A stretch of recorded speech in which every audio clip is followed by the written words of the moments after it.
Olá pessoal, tudo bem?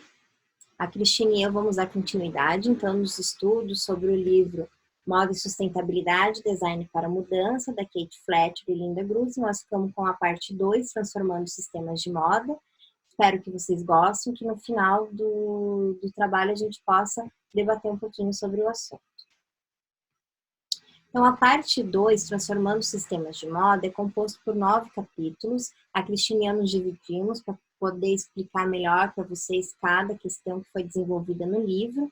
A parte 2, basicamente, a autora aborda novas maneiras de envolvimento com a sustentabilidade na moda, porque apesar de a gente já estar tratando novas opções, ações e inovações, a realidade do setor ainda se concentra no sistema tradicional de produção.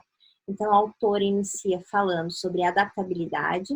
Para a autora, da adaptabilidade de um produto, processo ou sistema geralmente é uma resposta ao uso ineficiente de recursos na indústria da moda comercial.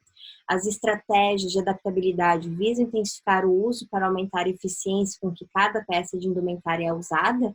E aqui a autora relembra que a adaptabilidade da vida a seu entorno é a principal força motriz do processo evolutivo, pelo qual surgem, as novas espécies biológicas, a questão do ecossistema e a própria evolução da humanidade. Então, essa fluidez da vida e a possibilidade de a gente reagir e se remodelar diante dessas crises, ela tem que ser realmente repensada, colocada em prática. Então, a adaptabilidade no contexto de negócios, a autora fala sobre a dificuldade de efetivar práticas mais sustentáveis e a incapacidade da própria indústria de moda se adaptar a novos conceitos. Então, a adaptação para indústrias, corporações e grandes negócios é um processo lento devido a essa inércia absoluta que inibe a capacidade de flexibilização e mudança. Então, ela cita o Jonathan Chapman, que é um professor e diretor do programa de doutorado na School of Design nos Estados Unidos, que ele fala que o próprio sistema tende a eliminar a inovação em nome de ideias úteis e convenientes para o modo de operação estabelecido. Então, assim como os nichos da natureza têm relação simbiótica com os ecossistemas, a autora ressalta a importância dessa simbiose entre os processos de produção, de design e do consumidor final, porque dessas formas a gente pode influenciar essa mudança na indústria, porque afinal a indústria ela se movimenta a partir do que observa, Movimentação de tendências, tanto por parte dos criadores, ou pelos consumidores, ou pelos materiais disponíveis. Depois, a autora comenta sobre a questão da versatilidade e a multifuncionalidade. Então, nas roupas versáteis, quanto à função, adaptabilidade, está totalmente associada ao material de que é feito o produto e costuma ser inspirada em ideias de biomimética. Biomimética vocês vão ver depois no capítulo 11. Então, como os atributos da versatilidade funcional tendem a ser invisíveis, priorizam assim a velocidade e a conveniência. Então, segundo a autora, como os itens versáteis proporcionam essa acomodação, ao mesmo tempo carecem de comprometimento e não levam o consumidor, por exemplo, a se questionar ou mudar o seu comportamento. Então, por mais que tenham roupas versáteis e multifuncionais, se o consumidor entender que essa peça possui uma longa vida útil e quiser realizar uma nova aquisição, nada adiantaria, então, essa redução de recursos de energia que as roupas versáteis prometem, Então, aqui tem um exemplo da jaqueta da marca norte-americana REI. Essa jaqueta possibilita a substituição de 3 camadas de roupa, por exemplo, a isolante, a proteção ao vento, a camada à prova d'água, por apenas uma. Então, é importante que o consumidor final perceba que ele necessita de uma peça de roupa, assim a gente diminui outras camadas de roupa, mas é importante que ele também perceba que ele pode ficar muito e muito tempo com essa jaqueta, sem se iludir que precisa trocar necessariamente, ficar tendo aquisições e mais aquisições. A autora também ressalta a questão da transazonalidade. As roupas transazonais, elas podem deter a lógica da indústria de trocas a cada temporada. Por quê? Não é nem mais uma troca por estações do ano. Então, assim, as coleções estão vindo cada vez uma velocidade maior. A gente trabalha com temporadas, a autora até coloca entre aspas, temporada férias, temporada volta às aulas, vários tipos de coleções. Então, existe um giro muito rápido dentro dessas questões de coleção. Então, ao invés de adotar novos modelos e palhetas de cores que duram apenas semanas, os designers buscam cores e opções de modelagem que se mantêm em diferentes estações. Então, aqui tem um exemplo do casaco elaborado pela Emily Melville. Na verdade, é um casaco e um colete que permitem serem usados juntos ou separados diversas vezes em diversas estações e temporadas. Depois a autora fala sobre a modularidade, né? Que as roupas modulares possibilitam a participação lúdica e criativa do usuário, por se adaptarem a necessidades e preferências pessoais, podem trazer uma sensação duradoura de satisfação.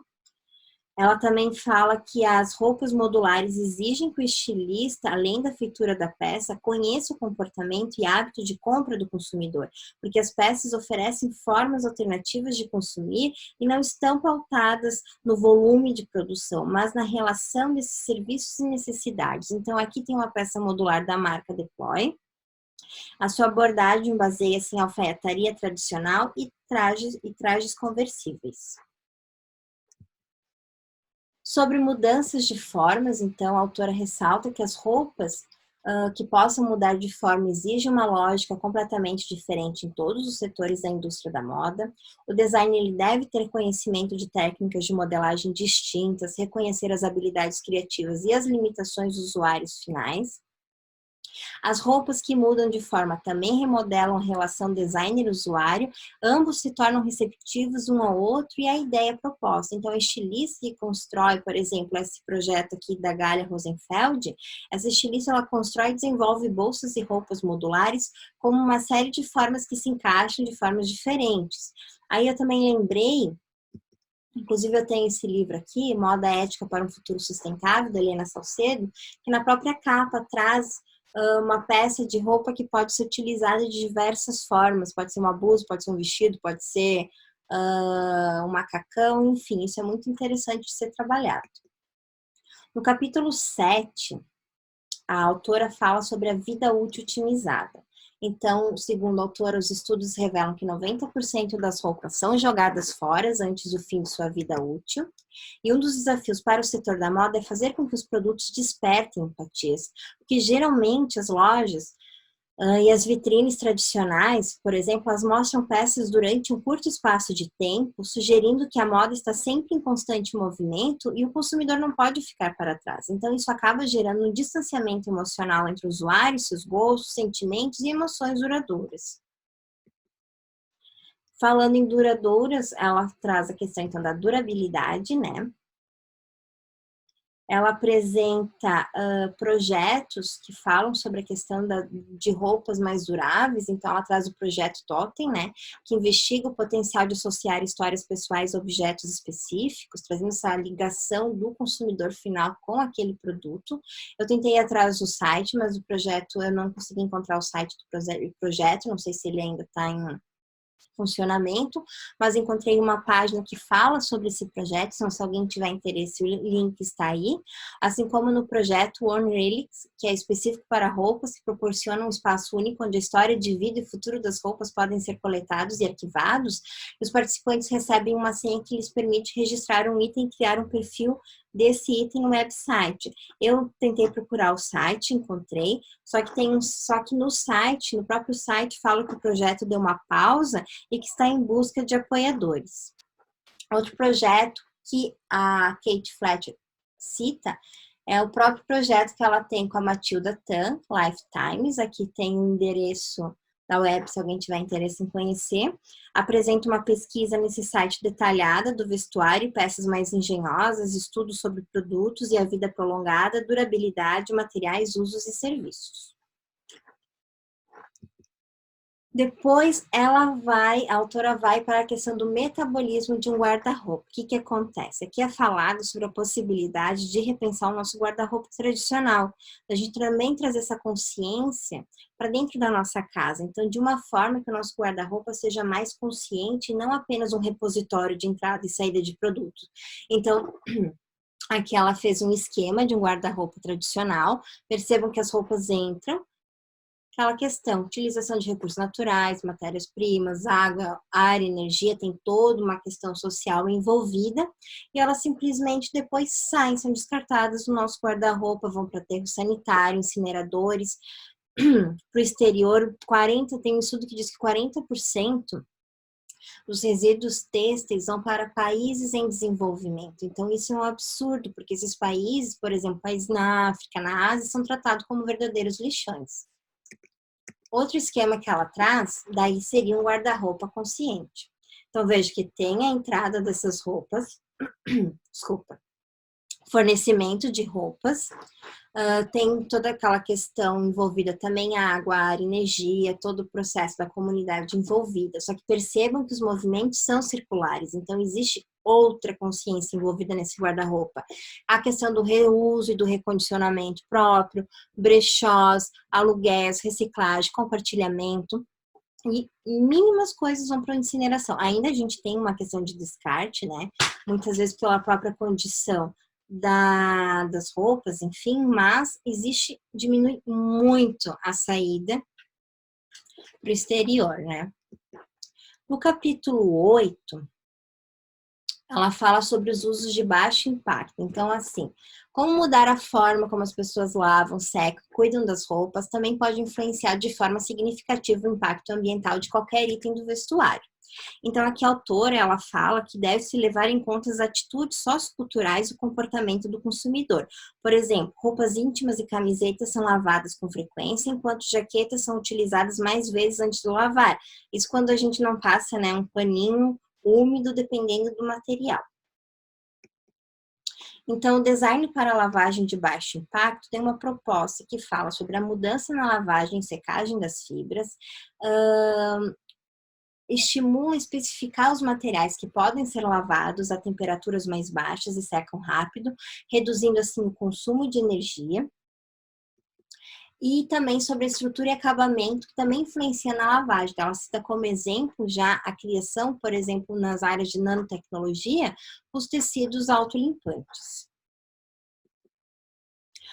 Sobre as implicações dos acabamentos, muitas vezes envolve produtos químicos, né? Então, por exemplo, perfluoretos, né? Os perfluoretos são usados em acabamentos impermeabilizantes, então cada vez mais associados aos impactos causados à saúde, não somente à saúde, mas ambiental, enfim, social. Esse produto químico, ele está entre os 257 substâncias mais preocupantes. Ela também fala sobre os acabamentos antimicrobianos, que a preocupação em cima disso é que as bactérias se tornem resistentes às drogas devido às mutações e tal, e também essa exposição que elas sofrem contínuas do produto, então isso pode acabar fortalecendo elas.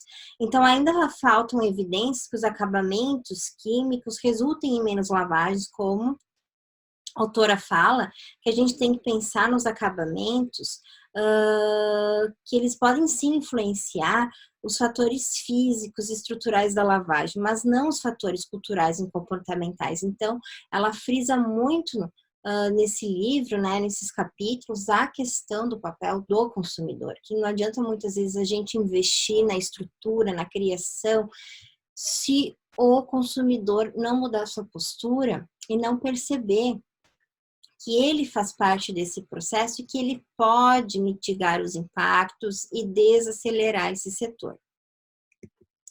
Então, aqui traz novas soluções para as lavagens de baixo impacto, né? Então, aqui tem uma marca japonesa, Konaka, da designer Kansai Yamamoto e alfaiate da Seville Roll John Pierce, que eles desenvolveram o Shower Clean Suite, que é um terno que pode ser lavado no vapor quente de uma ducha e que seca sem enrugar, desculpa. Só que daí surgem outras questões. Por exemplo, se um terno é mais fácil de limpar, tenderíamos a lavá-lo com mais frequência? Ao lavar uma vestimenta no banho, como lavamos nosso corpo, nossas expectativas mais gerais de limpeza com relação às roupas levaria-nos a lavar roupas com mais frequência? Então, aqui são questões que nos fazem refletir, né, sobre, novamente, a nossa postura de consumidor. Então, feitas para não serem lavadas. Então, na verdade, a conclusão lógica que se chega é que seria interessante a criação de peças que não precisam ser lavadas. porque a gente economizaria cerca de 2/3 da energia total consumida na vida de uma peça padrão lavada com frequência. Então, aqui, a autora realiza uma reflexão acerca das construções sociais vivenciadas e como os comportamentos podem ser modificados. Como tem essa frase aqui que ela cita, historicamente vivenciamos épocas que as pessoas foram limpas e não perfumadas, sujas e perfumadas e sujas e não perfumadas. Então, é uma questão cultural e que a gente tem que repensar e refletir sobre essas construções comportamentais. Então, aqui ela também dá dicas de outras criações de roupas, por exemplo, feitas para manchar, roupas que não precisem passar ferro ou pouco ferro, e roupas feitas para enrugar. O detalhe da roupa é ser enrugada, né? Então, trabalhar com essas questões que exijam menos equipamentos, energia ou água na utilização dessas roupas. No capítulo 9, ela fala sobre serviços e compartilhamentos, né? Então, aqui o design concebido para facilitar reparos. Ela fala sobre a empresa Junk Styling. O que acontece? Os serviços de reparo, na verdade, existem há anos, mas a gente pensa nessa atividade muitas vezes de forma isolada e sem seu devido valor. Então, através dos reparos, as pessoas elas renovam sim suas roupas e a pessoa que o fez continua tendo sua receita, né? Seu ganho. Então, a Junk, ela trabalha com criação de novas peças através de vestuário descartado, e assim ela dialoga também com o consumidor para que ele contribua no momento da criação. Então, a gente pode dizer que essa questão de reparos, os serviços de reparo, eles contribuem para a sustentabilidade, ajudando as pessoas a recondicionarem suas roupas, e quem trabalha com elas continua tendo uma renda. Então, também pensar em peças que facilitem, já pensando nos próprios reparos depois que o consumidor final pode realizar. Sistemas de aluguel, de compartilhamentos também são muito interessantes. Aqui ela cita uma empresa britânica, Keep and Share, que fabrica roupas de tricô desenhando formas folgadas e pontos mínimos de ajuste, facilitando assim o compartilhamento. Tem a Avel, que aluga bolsas de mão, joias e óculos de sol de alta qualidade. Eles cobram uma taxa, na época, pela leitura do livro, era de $5 a $150, depende do produto e também do tempo que você quer ficar uma semana, um mês, enfim. Então, no sistema de aluguel, os produtos continuam dono da peça em vez de vendê-la, buscando formas de lucrar e aumenta assim a eficiência com quem as usa, né? Então, aqui também tem a foto de uma loja de compartilhamento no Brasil, em São Paulo. E é muito interessante que quando a gente pensa em aluguel e tal, ou até compartilhamento, às vezes vem na nossa cabeça roupas de festa, noiva e tal. E na verdade a gente pode pensar nisso para roupas comuns, do uso do dia a dia. E o capítulo 10, a autora aborda a questão da valorização das empresas e materiais locais. Então, como a gente já discutiu em aulas anteriores, a nossa cultura, ela sempre favoreceu compras e valorizou produtos internacionais. Isso a autora também cita no livro bastante. Então, isso não é uma questão nossa, brasileira, é uma questão de diversos países. Então, falando sobre nossa cultura aqui, o nosso estado, ele possui uma grande área têxtil de artesãos, estilistas, que estão cada vez mais tomando cuidado com questões sustentáveis. Então, é importante valorizar a região enquanto estado, mas também o país, o Brasil, porque aqui a gente tem muita gente criativa, materiais de qualidade, excelentes designers, então, e não somente valorizar a questão do estilista e do próprio design, mas também artistas diversos, artistas visuais, cultura local, questões que venham a nos inspirar, né? Então, eu trouxe aqui para vocês, não trouxe os exemplos do livro, mas eu trouxe aqui os exemplos locais que a gente pode trabalhar, que existe aqui na nossa região, né? Para nos inspirar e tal, para a gente valorizar. Então, aqui tem a Nara Guichon, que é uma artesã ambientalista focada na reciclagem de redes de pesca e poliamida e na restauração da Mata Atlântica. Tem a nossa colega Cristine Badran, né, musa cores naturais, é uma artista têxtil, arte educadora e pesquisadora, realiza cursos e oficinas no Brasil, presencial e online. Tem também a Insecta Shoes, que é do Rio Grande do Sul, sapatos da Insecta Shoes são veganos e sustentáveis, confeccionados a partir de roupas usadas, algodão reciclável de garrafas de plásticas recicláveis, e também li que eles acabam fazendo não somente essa questão da venda desses produtos, mas também a informação ao consumidor, que acaba que eles fazem palestras, workshops, trazem o consumidor para a loja, ou para o espaço onde eles vão fazer esses trabalhos e falam sobre a questão da sustentabilidade dentro da moda, porque às vezes não basta somente vender o produto sustentável, mas falar com esses consumidores o que tem, então qual que é a lógica por trás de tudo isso. Tem a Yes I Am Jeans, que é uma marca eco-friendly, né, 100% brasileira. As fábricas São Paulo e Minas Gerais, ela foca na questão da cartela neutra, referente a questões de lavagem, que não agridem o meio ambiente, fala sobre estação de tratamento de água e que seguem as leis ambientais. E também temos as inspirações, por exemplo, a nossa cultura marcante aqui em Florianópolis, as rendeiras, né? O quanto essa cultura pode favorecer para nós ideias, para a gente criar e repensar nas roupas. Infelizmente, é uma cultura que está diminuindo, está morrendo, mas a gente não pode deixar essa memória se apagar. Tem o Floripa Eco Fashion, né? Aqui é uma reportagem sobre o evento da UDESC, que fala sobre a professora Neide Schultz, toda a questão trabalhada dentro do evento, com os alunos, marcas que apresentam as suas ideias, palestras, enfim, tudo para incentivar a questão do consumo consciente. Tem a Justa Trama, né?